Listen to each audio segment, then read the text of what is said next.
এবং ধরেন যেটা আপনার প্রয়োজন সেটা যদি ম্যাচ করে অবশ্যই আমরা সেটা আপনাকে সরবরাহ করতে পারবো।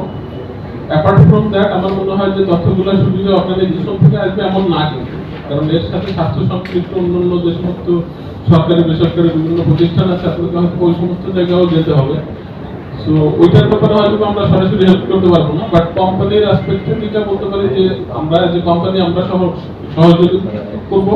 প্লাস হচ্ছে আমাদের একটা অ্যাপেক্স অর্গানাইজেশন আছে, আপনি জানেন, যেটা হচ্ছে বাংলাদেশ অ্যাগ্রো প্রসেসর অ্যাসোসিয়েশন। আমরা অ্যাসোসিয়েশনকে হয়তো বা ধরেন মানে সিরিয়াসলি বলতে পারবো যে যেন সব ধরনের তথ্য দিয়ে যেন সহায়তা করা হয়। সো বাবা would be a good source of information for processing related. জন্য দেশে এবং বিদেশে কিন্তু এটা নিয়ে অনেক সময় আমাদের বিভিন্ন রকমের চ্যালেঞ্জিং একটা সিচুয়েশনে পড়তে হয়।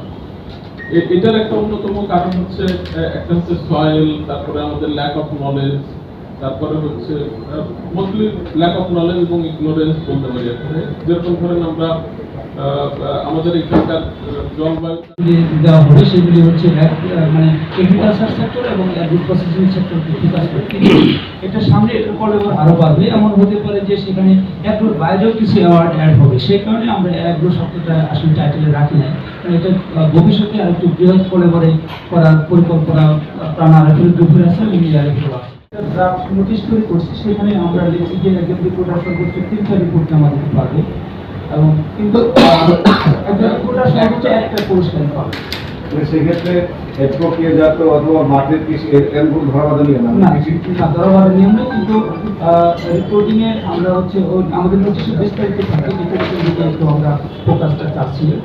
এবং যদি আমরা যদি নিয়োগ করবো এবং যদি থেকে আমরা একটা চিঠি দিই, সেখানে একটা জরিদের কাছে একটা ইনস্ট্রাকশন থাকে যে আপনারা এসব বিষয়ে গুরুত্ব দিয়ে প্রাইভেট সেক্টর কন্ট্রোল করে, আর 10-15% হচ্ছে গভর্নমেন্ট। তো এত বেশি প্রাইভেট সেক্টর গ্রো করেছে যে আপনার বিভিন্ন ধরনের সেক্টরে বিভিন্ন ধরনের অ্যাসোসিয়েশন গ্রো করেছে। যেমন গার্মেন্ট সেক্টরে আসলে বিজিএম, ডিকেএমএ, ডিটিএম, তাদের কাছে গেলে কিন্তু প্রচুর তথ্য পাওয়া যায়। কিন্তু এগ্রো প্রসেসিং এগ্রিকালচারাল সেক্টরে এইরকম আমরা কিন্তু অভ্যস্ত না এখনো পর্যন্ত এরকম ডিটেলস কাভারেজ করার জন্য।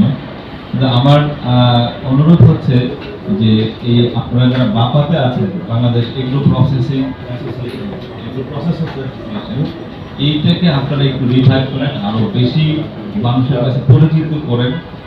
যেমন বিজিএমএ যেভাবে তথ্য দিয়ে সাহায্য করে, বিজিএমএতে দেখবেন একটা জিনিস যে আপনি না লিখতে চাইলেও দেখবেন তারা তথ্য দিয়ে যাচ্ছে প্রতিদিন। তো এটা কোনো না কোনো ভাবে কেউ কভার করতেছে, যেটা তাদের পক্ষেই যায়। তো এই ধরনের যদি আপনারা উদ্যোগ নেন, তাহলে আমাদের যে সাংবাদিক ভাইরা আছে তারা লিখতে কিন্তু আগ্রহী। তো দেখবেন যে এটা কোনো না কোনো ভাবে এটা কভারেজে